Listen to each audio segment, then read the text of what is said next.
ฟังธรรมเพื่อเราทำไปปฏิบัติเราเอาทำปฏิบัติคือการศึกษาธรรมการศึกษาธรรมคือการปฏิบัติธรรมเราศึกษาธรรมจากภาวนามยปัญญาไม่ใช่สุตตปัญญาจิตตปัญญาอย่างเดียวมาภาวนามยปัญญาภาวนามยปัญญาเนี่ยไม่เรื่องจิตตสิกขาเรื่องจิตหรือจิตดูจิตนั้นธรรมะจะมีธรรมภายนอกธรรมภายในธรรมในธรรมธรรมะเป็นสมมุติธรรมะเป็นปรมัตถ์ธรรมะเป็นปรมัตถ์สัจธรรมนั้นเราศึกษาธรรมเราควรปฏิบัติธรรมด้วยการปฏิบัติธรรมเนี่ยมันก็เรื่องของการศึกษาธรรมแต่เป็นภาคปฏิบัติธรรมะภาคปฏิบัติเนี่ยมันสำคัญที่ผู้ศึกษารู้ธรรมะคือรู้ตนเอง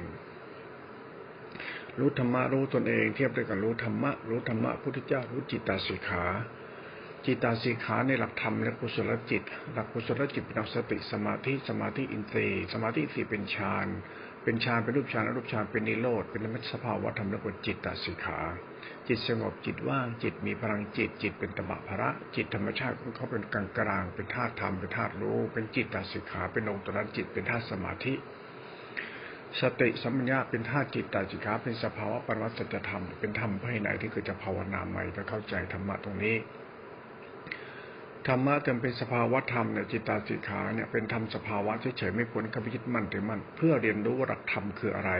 หลักธรรมคือจิตตสิกขาหลักธรรมคือศีลสมาธิปัญญาจิตตสิกขาจิตตสิกขาคือตัวสติสมาธิอินทรีย์เป็นตัวฌานสงบว่างเป็นตัวรู้นิ่งๆเป็นตัวโลกุตระเป็นรู้กลางๆรู้เฉยๆรู้กลางๆรู้นิ่งๆรู้ว่างๆรู้สงบรู้ไม่มีตัวตนเป็นธาตุของธรรมะตัวฌานรู้ว่างๆรู้นิ่งรู้สงบรู้สะอาดรู้บริสุทธิ์รู้นิ่งรู้ว่างสงบสะอาดบริสุทธิ์รู้เป็นธาตุรู้เป็นสมาธิเป็นฌานเป็นสภาวะธรรม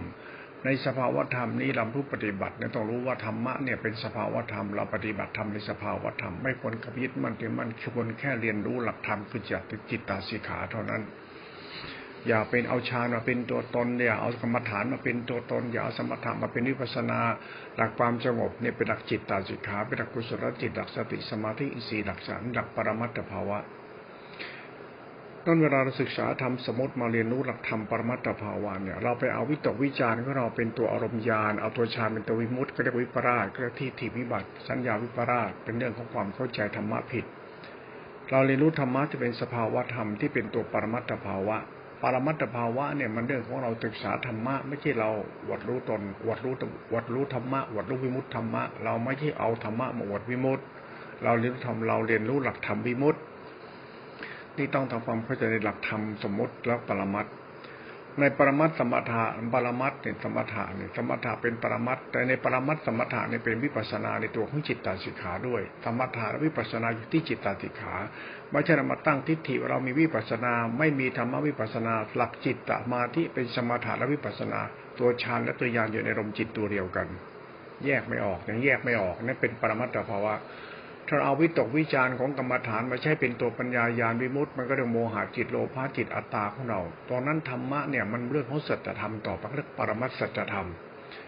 เราต้องเรียนปรมัตถ์ให้ชำนาญก่อนเรียนปรมัตถภาวะให้ชำนาญก่อนว่าสภาวะธรรมไปทางไหนสภาวะธรรมมันเป็นอย่างไรสภาวะธรรมจะเป็นธรรมะสมมุติปรมัตถ์ถึงสัจธรรมตัวสัจธรรมเป็นอย่างไรแล้วต้องคนเรียนรู้ปรมัตถสัจธรรมตัวสัจธรรมเนี่ยมันมาจากตัวปรมัตถภาวธรรมตัวปรมัตถภาวธรรมเป็นตัวสัจธรรมได้นั้นตัวสัจธรรมคือตัวจิตรู้จิตเท่านั้นเอง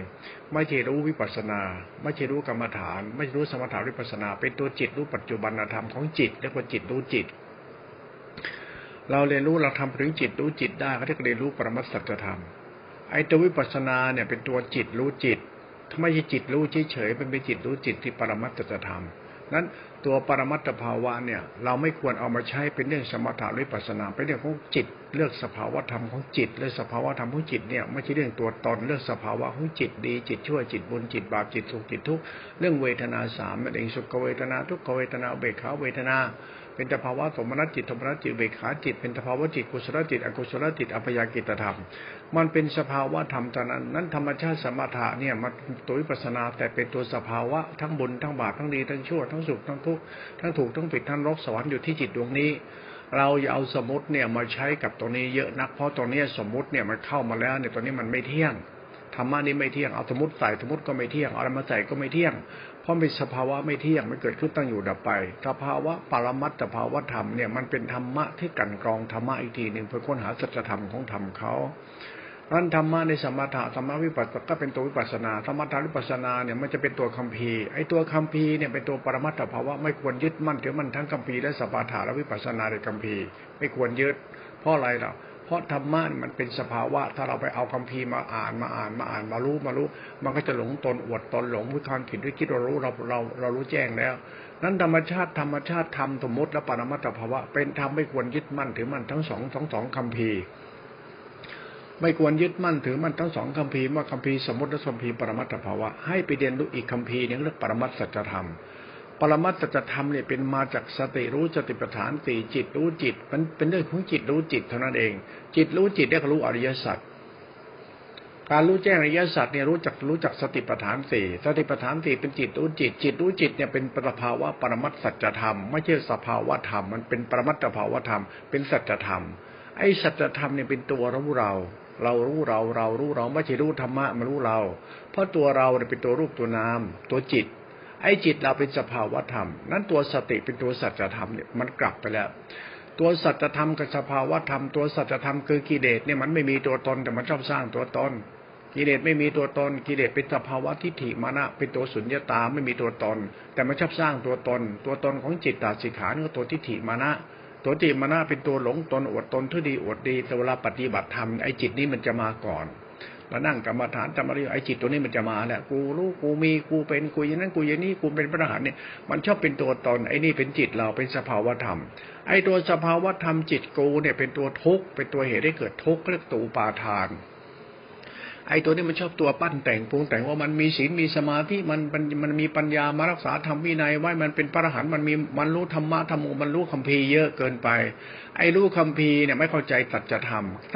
เนี่ยเป็นตัวคัมภีร์เนี่ยไอ้ตัวคัมภีร์นี่คือคัมภีร์โลกุตระ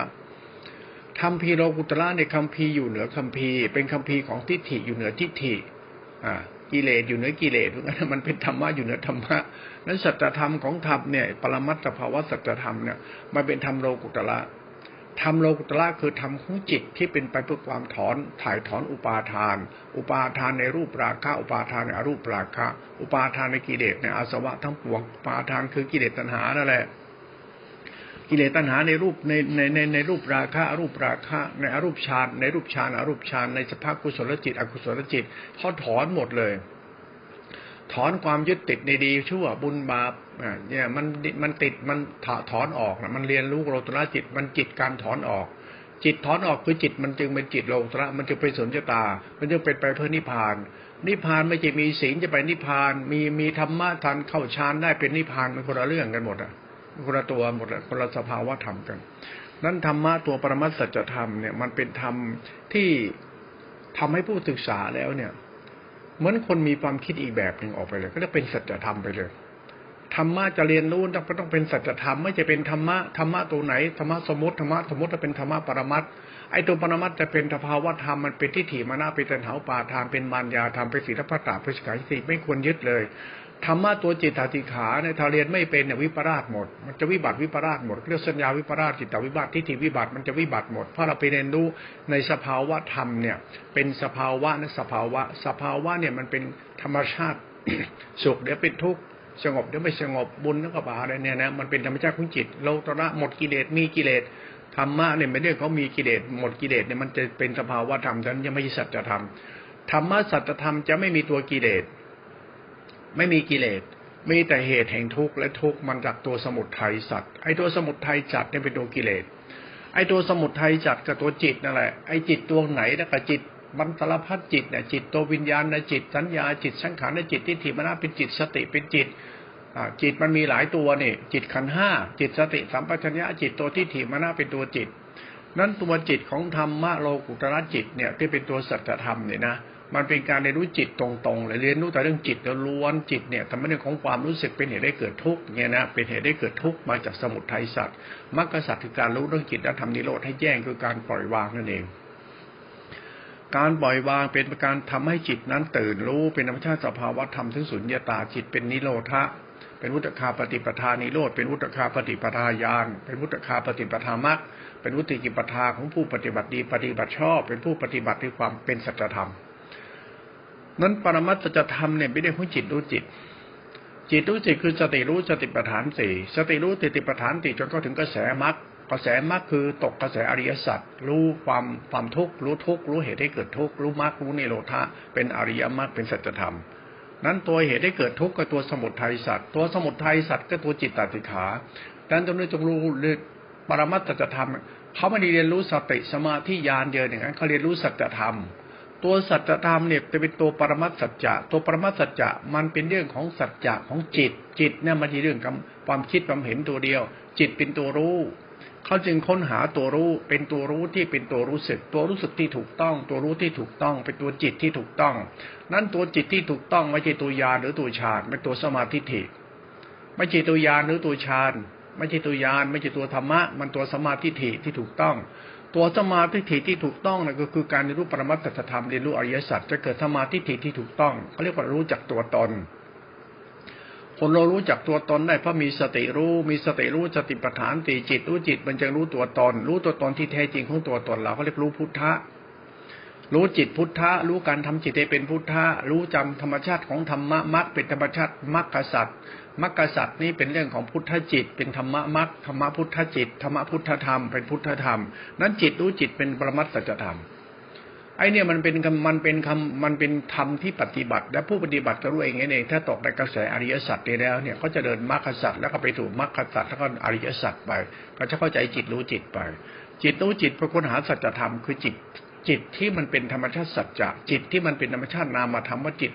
ธาตุพุทธะจิตรู้จิตที่มันไม่มีโทษจิตที่เป็นคุณจิตที่เป็นคุณคือจิตวิสุทธิจิตวิสุทธิเป็นตัวสติวิสุทธิเป็นสมาธิวิสุทธิเป็นศรัทธาปัญญาญาณเป็นทัศนะเป็นธรรมชาติญาณทัศนวิสุทธิเป็นตัววิสุทธิจิตตัวจิตวิสุทธิคือตัวกลางกลางตัวกลางกลางเป็นตัวศีลสมาธิปัญญาเป็นตัวกุศลจิตเป็นตัวธรรมะโลกุตระเขาและธรรมะโลกุตระไม่ใช่อรหันต์เป็นอุบาสก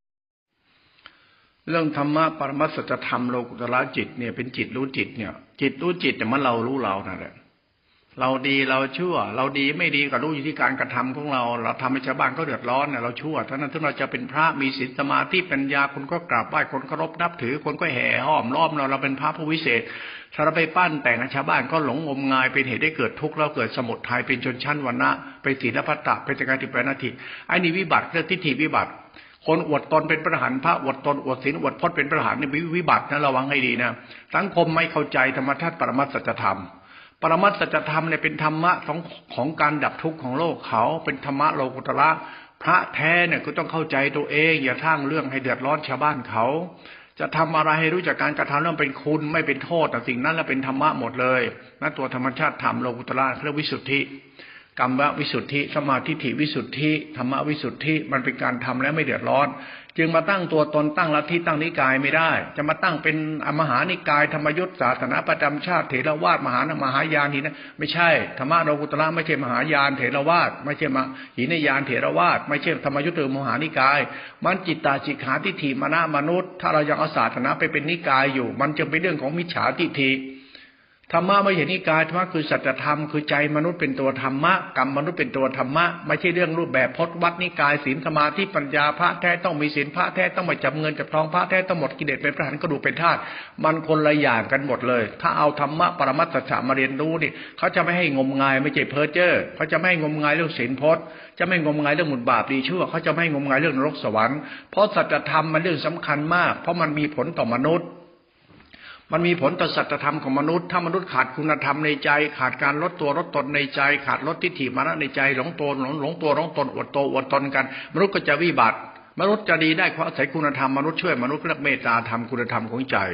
นั้นธรรมะมันจึงไม่เรื่องมันไม่ใช่เรื่องของพระเจ้าสร้างโลกพระพุทธเจ้าพาไปนิพพานมาเรื่องของตัวเราเนี่ยแหละเป็นคนทำให้โลกเกิดสันติสุขไหมมันอยู่ที่ทิฏฐิเราตัวเราว่าทำให้เกิดสันติสุขแก่โลกมนุษยชาติดีไหมเป็นไปเพื่อความผาสุกของหมู่สัตว์ทั้งหลายเขาเรียกลดตัวลดตนลดตัวลดตนคือทำอะไรก็อย่าไปทำให้คนก็เดือดร้อนลดตัวลดตนก็ทำอะไรให้รู้จักศีลสมาธิปัญญาเหตุผลทางพุทธศาสนาจากสมุติปรมัตถสัจธรรมตัวสัจธรรมเนี่ยมันไม่ใช้สัญญาไม่ใช่วิญญาณมันใช้ธรรมชาติทิฏฐิเป็นตัวหลักธรรมไปด้วยเรียกหลักความรู้สึก อย่าใช้ความคิดความเห็นเยอะก็ใช้หลักความรู้สึกความรู้สึกเป็นตัวกรรมเป็นตัวมโนกรรมเป็นตัวจำคิดนึกรู้สึกเป็นตัวกูไอ้นี่ตัวกูทำอะไรอย่าไปอ้างอวดธรรมวินัยอย่าไปอ้างอวดศีลพจน์อย่าไปอ้างอวดคัมภีร์ตำรายไปอ้างอวดศาสนาข้อธรรมเพราะเราทำเนี่ยมันมีผลเป็นสมุทัยกับมรรคสัตว์มันเป็นสมุทัยสัตว์กับมรรคสัตว์ถ้ามรรคสัตว์เป็นไปเพื่อนิโรธสัตว์ถ้าสมุทัยสัตว์เป็นไปเพื่อทุกขสัตว์ก็จึงไม่ให้ใช้เรื่องคัมภีร์ตำรามาอ้างอวดเรื่องความคิดความเห็นให้ตัดความคิดความเห็นไปเดี๋ยวธาตุรู้จะเป็นธรรมสัจจะทำอะไรอย่าขาดคุณธรรมของใจในปรมัตถ์นั้นเรียนรู้ปรมัตถ์เนี่ยมันมีธรรมชาติธรรมากำกับไว้ในตัวพังธาตุขันธ์ในด้านอารมณ์สัมพันธ์กันเป็นนิพพานธาตุขันธ์อายตนะอารมณ์สัมพันธ์กันเป็นตรงนิพพานแล้วเหมือนหลักปรมัตถ์ของเขาพูดอ่ะจิตเจรู้นี่เนี่ยจิตเจตสิกรูปนิพพานเรียนรู้ทุกอย่างให้เป็นไปเพื่อนิพพานไม่ใช่ไปหมดกิเลสไปนิพพานอย่าไปบ้าเรื่องของพระอรหันต์หมดกิเลสไปนิพพานมันเป็นไปไม่มันเป็นโมหะจิตโลภะจิตเรื่องของผู้ปฏิบัติทำไปหลงสภาวะธรรมเข้าหลงสภาวะธรรมเนี่ยมันเรื่องสภาวะจิตนั้นสภาวะธรรมเรื่องสมถะวิปัสสนานั้นเรื่องจิตนะเรื่องญาณเนี่ยมันเรื่องของธรรมชาติสัจธรรมเขานะปรมัตถสัจธรรมนั้นการเรียนรู้หลักธรรมต้องเรียนรู้ที่ปรมัตถสัจธรรมถ้าไม่ใช่ปรมัตถสัจธรรมเนี่ยธรรมทั้งหมดจะวิบัติหมดต้องเรียนรู้ปรมัตถสัจธรรมธรรมมันจะมีวิบัติปรมัตถสัจธรรมมาเรื่องของสมุทัยสัตว์กับมรรคสัตว์สมุทัยสัตว์เนี่ยมาเรื่องจิตตาสิกขาจำคิดนึกรู้สึกตัวกูของกูเรื่องตัวกูของกูรู้กูสมถะกูเป็นคนรู้กูรู้แต่หลักธรรมมันเป็นตัวรู้กู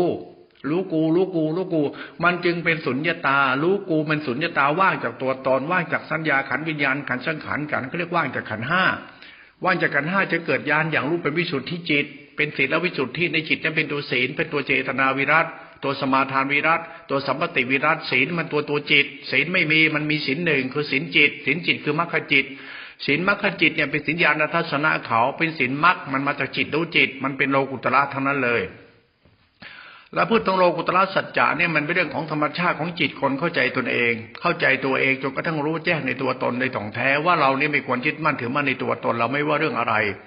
เราเป็นคนรู้แล้วก็ยึดมั่นรู้เราเป็นคนเห็นยึดมั่นเห็นเรารู้อะไรเรายึดมั่นถือมั่นในสัจธรรมปรมัตถสัจธรรมเนี่ยไม่ให้ยึดมั่นถือมั่นอะไรเลยดีให้จริงดีจริงนี่จะเป็นธรรมชาตินี่คือธรรมชาติจริงๆธรรมชาติดีเหมือนพ่อแม่ดีเหมือนต้นไม้ดีเหมือนธรรมชาติมันดีๆนั่นแหละเดี๋ยวมันดวงอาทิตย์ดวงจันทร์ดีมันดวงดาวมันดีมันท้องฟ้ามันดีมันธรรมชาติคุณน่ะดีได้เป็นคุณนะดีใดที่ไม่เป็นคุณดีเป็นโทษน้ำนี่มันก็ดีมันจะเป็นคุณทั้งโทษลมนี่เป็นคุณทั้งโทษแดดเป็นคุณทั้งโทษดินเป็นลมเป็นคุณทั้งโทษธรรมชาติสัจธรรมใดที่เป็นโทษสิ่งนั้นไม่ใช่ธรรมแล้ววินัยไม่ใช่ปรมัตถสัจธรรมในหลักของสติสัมปชัญญะเป็นตัวญาณเป็นหลักจิตตติขาเป็นหลักพุทธคุณนั้นหลักธรรมเนี่ยเป็นหลักคุณนั้นหลักธรรมชาติธรรมหมดอริยสัจเป็นหลักคุณมันไม่เป็นโทษถ้าเราเข้าใจชีวิตเรารูปนามขันธ์ห้าเรามันมีทั้งคุณทั้งโทษมีทั้งบุญทั้งบาปเรารู้จักเส้นทางมรรคโลกุตระแล้วเลือกเส้นทางจิตตสิกขาธรรมชาติกรรมเราเป็นธาตุคุณธาตุคุณก็ไม่ต้องไปอวดตัวอวดตนติดพจน์ติดวัดกินให้เขาดูอวดตัวตนอย่างนี้มันต้องไปทำหรอกศีลมันมีเป็นข้อทำอยู่แล้วเป็นพิธีประเพณีก็ทำตามไปในพื้นฐานเบื้องต้นทำให้เกิดกรรมวจรกุศลศีลธรรมเบื้องต้นน่ะปรมัตถภาวะศึกษาไปอย่าไปหลงมันอย่าไปคิดว่ากูคืออรหันต์กูหมดกิเลสกูมีศีลกูมีสมาธิปัญญาสืบต่อศาสนาไม่ต้องไปสืบต่อศาสนาอะไรหรอกศาสนามันอายุมันมีอยู่แค่นั้นคุณควรทำตัวเองเป็นคนดีนี่แหละให้ควรเข้าใจตนเองเชอะควรเข้าใจการทำตัวเองให้เป็นคนดีถ้าถึงสิ้นศาสนายังเหลือคนดีอยู่มันไม่สิ้นคนดีในโลกนี้มันก็มีที่พึ่งต่อไปไม่จะมีแต่ศาสนา5,000 ปีมันสิ้นอายุไขศาสนาสัจธรรมดับลงแล้วเหลือแต่คนดีจงให้เหลือคนดีไว้อย่าเหลือศาสนายังไม่จำเป็นต้องเหลือศาสนาไว้5,000 ปีเหลือคนดีไว้ให้แก่โลกนี่ก็เหลือสัจธรรมไม่ใช่เหลือพระสงฆ์องค์เนรเถรชีเหลือคนดีเอาไว้เหลืออริยชนไว้ไม่ใช่เหลืออุบาสกอุบาสิกาทรงศีลทรงธรรมทรงวินัยแล้วก็มานั่งให้โลกแตกเรื่องพระเจ้าเทพเจ้าเรื่องพระเจ้าเทพเจ้าพุทธเจ้าเรื่องศาสนาประจำชาติ5,000 ปีคุณอย่าเอาศาสนามาเหลือไว้ให้คุณเหลือความเป็นคนดีไว้ให้คุณแล้วคุณเอาความดีของความเป็นคนนี่ให้แก่โลกเขาเหลือคนดีไว้ในโลกนี้ศาสนาจะไม่สิ้นสูญถึงไม่มีพระเจ้าสร้างโลกนี่แต่มาคนดีสร้างโลกเองเรื่องคนดีเนี่ยลึกซึ้งนะเรื่องคนดีเนี่ยคนมีน้ำใจคนมีหิริเมตตาคนไม่ก่อเวรคนไม่สร้างทุกข์เดือดร้อนให้คนอื่นเนี่ยมันเรื่องของสันติสุขของโลกเหลือคนดีไว้โลกนี้มันเกิดดีได้เขาเรียกสียาเมตไตรไงเหลือคนดีไว้เหลือจิตประภัสราเหลือเมตตาและคุณธรรมและเหตุผลไม่ต้องเหลืออรหันต์ไม่ต้องอุบาสกอุบาสิกาเหลือคนดีไว้ศาสนามันต่อออกไปอีกเป็นสียาเมตไตร อย่าเหลือพุทธบริษัทไว้มันทำให้ศาสนาเสื่อมพุทธบริษัทที่ทำตัวเองเป็นพระอรหันต์กระดูกเป็นธาตุกินมื้อเดียวไม่จับเงินจับทองมันทำให้ศาสนาเสื่อมพุทธบริษัทหลงไหลอรหันต์ไม่เข้าใจตัวเองสัจธรรมมันทำให้ศาสนาเสื่อมให้เหลือความเป็นคนดีไว้ไม่ผิดหรอกให้เหลือความเป็นคนของความเป็นคนเอาไว้อย่าเหลือความเป็นคนบ้าอย่าเหลือความบ้าของคนเอาไว้เหลือแต่ความบริสุทธิ์ของใจคนเอาไว้ด้วยสัจธรรมคนเราเรียนรู้หลักธรรมในโลกุตระแล้วเนี่ยมันจะเข้าใจธรรมะความเป็นคนดีของตัวเองคนดีเนี่ยมันดียิ่งกว่าพระอรหันต์หมดกิเลสคนดีเนี่ยมันดีจริงๆมันเป็นดีของมันจะเป็นอะไรมันก็ดีหมดจะเป็นนายเป็นบ่าวเป็นขี้ข้าเป็นพระเนรไม่ใช่พระเนี่ยเป็นคนนะคนดีเท่านั้นน่ะคนมันมีวรรณะของมันอยู่คนดีทุกวรรณะ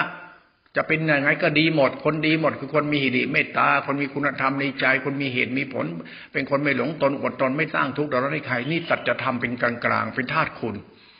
นั่นไอ้เรื่องการหมดกิเลสตัดกิเลสสิ้นภพสิ้นชาตินี่มันเรื่องของการอวดตนอวดศาสนา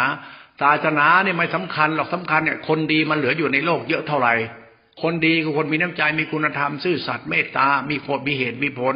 มีเหตุมีผลคือทำอะไรเดือดร้อนชาวบ้านเขาจะทำไปทำไมจะอวดพจน์อวดวัดอุกระดูกขี้เยี่ยวแหกตาชาวบ้านทำไปทำไมโลกนี้คือละครไม่มีอะไรเป็นความจริงสักอย่างเดียวมีแต่เรื่องใจดำใจร้ายเดือดร้อนมีแต่โลภหลงเดือดร้อนมีแต่หลงตัวหลงตนอีโก้เดือดร้อนมีแต่เรื่องเดือดร้อนเพราะไปบ้านแต่งปรุงแต่งเข้าธรรมะสัจจะนี่เขาไม่ให้ปรุงแต่งปั้นแต่งเลยนะดีมันก็ต้องดีไปแต่ไม่ต้องกลัวผิดหรอกมันไม่ผิดแล้วไม่ตกนรกด้วยมันนิพพานอย่างเดียวมันต้องไปสวรรค์ไปนิพพานไหนนิพพานเลยไม่ต้องไปนิพพานไม่ต้องมาปั้นแต่งหมดกิเลสไปนิพพานนิพพานคือนิพพานเลยก็คือเราไม่ชั่วคือนิพพานมันเป็นปัจจุบันธรรมเลยล่ะนี่สัจธรรมเนี่ยเวลาศึกษาปรมัตถสัจธรรมแล้วมันจะเห็นธรรมะโคโรในปัจจุบันเลยอย่าชั่วนะดีนะอย่าไปโมอย่าไปเข้าอย่าไปหลงพระเนี่ยโดยเฉพาะพระผู้ชายเนี่ยอาศัยก็เกิดอาศัยก็อยู่อาศัยก็กินเนี่ยไอ้แค่ปฏิบัติกรรมฐานเนี่ยเรียนรู้ธรรมะพุทธเจ้าแล้วไปนั่งอวดตัวตนว่าทำให้ศาสนา5,000 ปีแล้วมาตั้งตัวตนกันเป็นใหญ่เป็นโตอวดตัวอวดตนกันเนี่ยศาสนามันเสื่อมพุทธบริษัททยานอยากเลยที่ตั้งตัวตั้งตนเป็นพระหันลงส่งไว้ถึงธรรมวินัยเนี่ยความเป็นคนดีของมนุษย์จะชิบหายพระนี่แหละเป็นตัวหลักทำให้มนุษย์ชิบหายจากความเป็นคนดีของความเป็นมนุษย์มนุษย์ดีเนี่ยมนุษย์เป็นอย่างไรมันได้เนี่ยมนุษย์ถือดีอวดดีมีศีลมีธรรม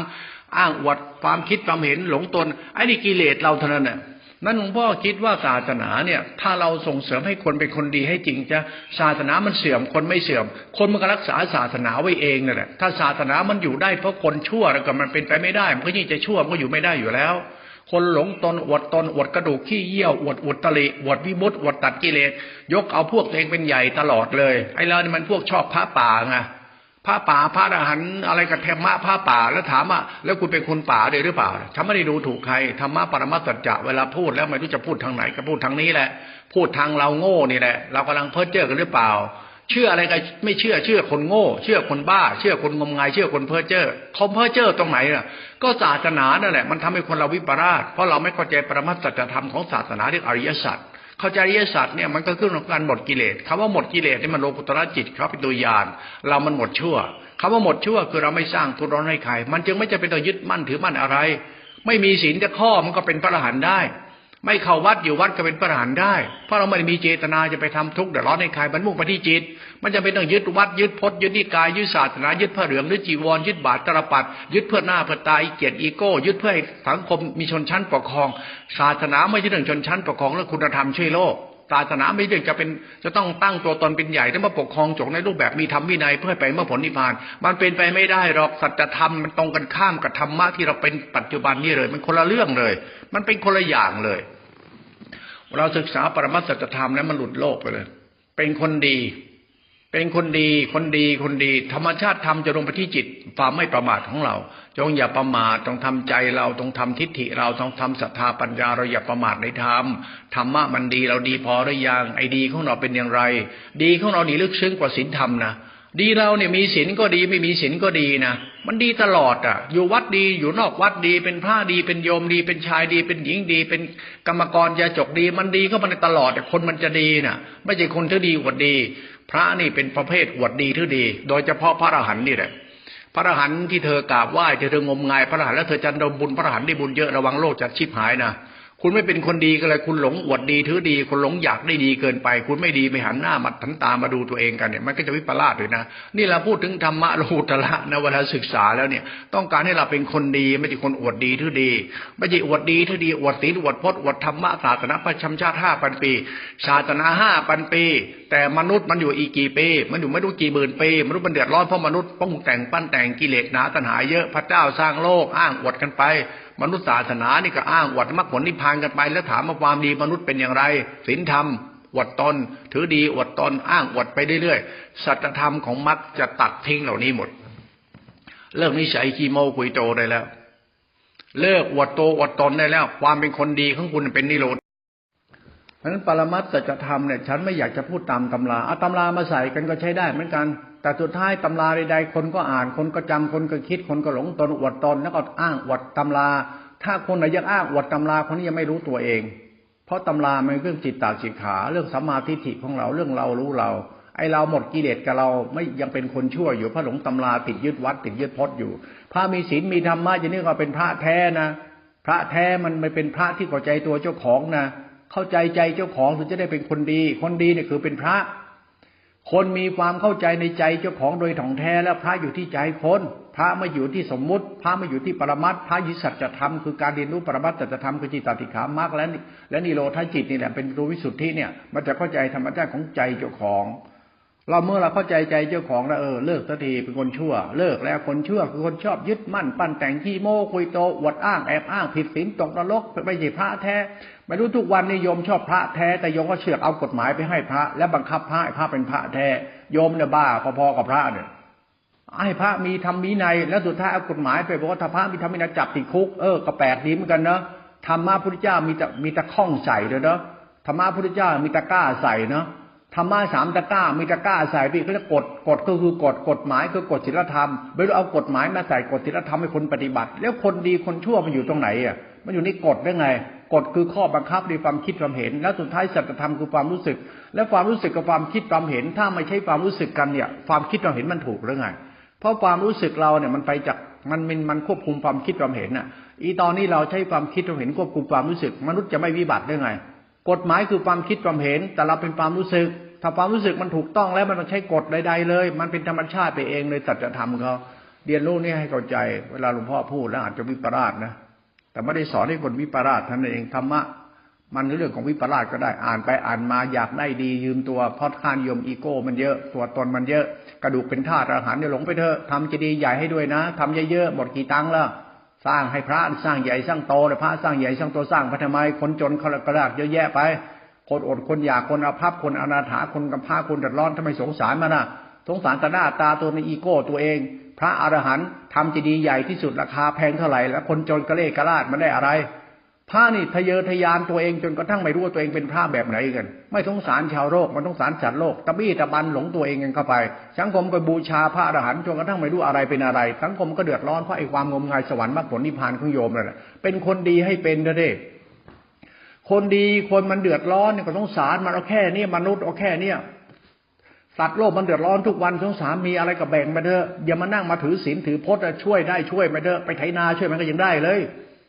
ไปทำงานสร้างบ้านเนี่ยมันไปทำอะไรก็ได้ช่วยสัตว์โลกไม่ผิดหรอกทำให้ใจแล้วมันบริสุทธิ์ใจมันไม่ผิดเท่านั้นน่ะนี่สัจธรรมมันลุ่มลึกนะอย่าโมจะไปนั่งงมงายถือศีลปฏิบัติทำกินเดียวมันใช่แต่ไม่ใช่หรอกปรมัตถสัจธรรมเนี่ยสัจธรรมเนี่ยมันเรื่องคนดีมันมีค่ายิ่งกว่าเป็นพระที่อยู่กับวัดอยู่กับศีลกับพจน์บางทีมันพูดแล้วมันทำลายเลยฉันไม่ได้ทำลายความเป็นคนทำลายธรรมวินัยเพราะธรรมวินัยมันทำให้คนเสียคนศาสนามันทำให้คนที่เสียคนศาสนาทุกศาสนามันทำให้คนเสียคนไปดูคนในศาสนาทุกศาสนามนุษย์ฆ่ากันไหมทะเลาะกันไหมสังคมที่มีศาสนามันเป็นอย่างไรที่อ้างอวดว่าศาสนาประจำชาติแล้วมีกฎหมายรองรับศาสนาพระดีพระไม่ดีแล้วสุดท้ายเนี่ยโยมกับพระทะเลาะกันไหมทุกวันก็มีตัวอย่างให้เห็นแล้วมันใกล้จะวิบัติแล้วทิฏฐิวิบัติกรรมวิบัติเดือดร้อนไงเพราะดีไม่จริงสัจธรรมเป็นอย่างนี้แหละเรียนรู้ให้เห็นภาพไปเลยสัจธรรมมันมีให้เราดูเลยคนทุกวันวิปลาสมันเรื่องของอรหันต์วิปลาสโยมนะวิปลาสอรหันต์ศาสนาประจำชาติคนในชาติมันมีสติสัมปชัญญะไม่มีจิตรู้จิตเลิกไม่ดูเรียนรู้หลักอริยสัจนะมันก็วิปลาสไปเองคนเราเลยไม่รู้ไอ้ดีชั่วตัวเราเป็นอย่างไรคนเราไม่เข้าใจใจเจ้าของมันวิปลาสทั้งหมดอะไม่รู้เขาไม่เข้าใจเนี่ยมันเข้าใจตัวเองแหละ คนไม่รู้ตัวเองจริงก็รู้แต่ศีลรู้แต่ธรรมรู้ปรมัตถ์รู้แต่การทำใจให้เป็นทำใจหมดกิเลสมีสติสมาธิปัญญาเป็นพระอรหันต์รู้แค่นั้นแหละรู้แต่การเป็นพระอรหันต์นะไม่ทำไมไม่รู้จักการเป็นคนดีของตัวเองอ่ะเป็นคนดีนั่นแหละเป็นอรหันต์เป็นคนดีนั่นแหละรู้จักคนดีไหมล่ะอยู่ตรงไหนก็คนดีตรงไหนก็คนดีคนดีคือคนไม่ถือตัวถือตนคนดีคือคนไม่ยึดมั่นถือมั่นคนดีไม่มีอคติอิจฉามานะคนนี้ไม่หลงโลภคนดีมันติ้นตัวตนหรือเจ้าคุณธรรมของใจไม่มีอะไรในใจมีแต่คุณธรรมของใจมีเมตตาในใจมีหิริในใจมีเหตุมีผลในใจไม่โลภหลงเดือดร้อนตั้งทุนในใครมันเป็นเหตุผลคุณธรรมในใจคนดีเนี่ยมันอยู่ตรงไหนก็คนดีคนดีนี่แหละมันทำให้ศาสนามันคงพุทธเจ้าท่านเป็นคนดีท่านไม่เกิดศาสนาพุทธเจ้าจะเป็นคนดีเป็นคนที่มีจิตประเสริฐที่สุดท่านจะมาทำให้เกิดศาสนาและสุดท้ายศาสนาก็ทำให้เกิดคนดีคนดีคนดีคนดีคนชั่วก็คนไปหลงดีเข้าคนหลงดีคนถือดีคนดีคนชั่วคนชั่วคือคนถือตัวถือตนหลงตัวหลงตนคนชั่วคนชั่วกับคนหลงตนเนี่ยแหละเกิดมาแก้ผ้าเกิดตายไปไม่ได้มานั่งหลงตัวกูมีกูเป็นปั้นแต่งยึดมั่นทำให้โลกมันยุ่งวุ่นวายอ้างอวดธรรมวินัยอ้างอวดพระไตรปิฎกอ้างอวดวิมุตติอ้างอวดวิปัสสนาและศาสนามันก็วุ่นวายไปหมดเพราะคนเราไปอ้างอวดตลอดหาความเป็นคนดีในตัวเองจริงไม่มีโลกก็มีเป็นอย่างนี้ธรรมชาติคารวะวิสัยก็อวดอำนาจอวดอะไรก็ไม่รู้อวดกฎหมายอวดใช้ประชาธิปไตยอวดใช้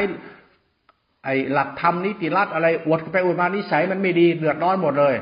การศึกษาธรรมเนี่ยเป็นไปเพื่อความรู้แจ้งเนี่ยรู้ตัวเองเท่านั้นเองรู้ดีรู้ชั่วตัวเจ้าของนี่ไปงมงายกับไอ้เรื่องธรรมะวิมุตติตัดกิเลสอยากเป็นพระอรหันต์ก็จะตัวสั่นอยากเป็นพระโสดามรรคโสดาดันไปวุ่นวายไปหมดไม่มีประโยชน์หรอกเรียนรู้หลักสัจธรรมเป็นเหตุผลที่มันเป็นคุณดีกว่าอย่าเป็นคนชั่วก็เดือดร้อนอย่าเป็นคนชั่วก็เดือดร้อนอย่าทำอะไรมันเดือดร้อนคนอื่นอย่าทำให้เดือดร้อนอย่าทำให้มันยุ่งอย่าอ้างอวดกันนักหนาเลยเป็นเหตุผลสัจธรรมเขาเราเรียนรู้สัจธรรมธรรมมันจะสอนให้เราอย่าหลงตนอย่าอวดตนอย่าถือตนเลิกมารยาจะถ่ายเยือกปรุงแต่งยึดมั่นได้แล้วอรหันต์อรหันต์อะไรมันไม่มีหรอกมีแต่มึงชั่วอรหันต์อวดพจน์อวดวัดอรหันต์อวดศีลอวดธรรมอรหันต์ทำเพื่อศาสนาไม่ทำเพื่อหมู่สัตว์มันทำเพื่อกิเลสตัณหาตัวมันเองมันทำเพื่อศาสนาเพราะพระคือ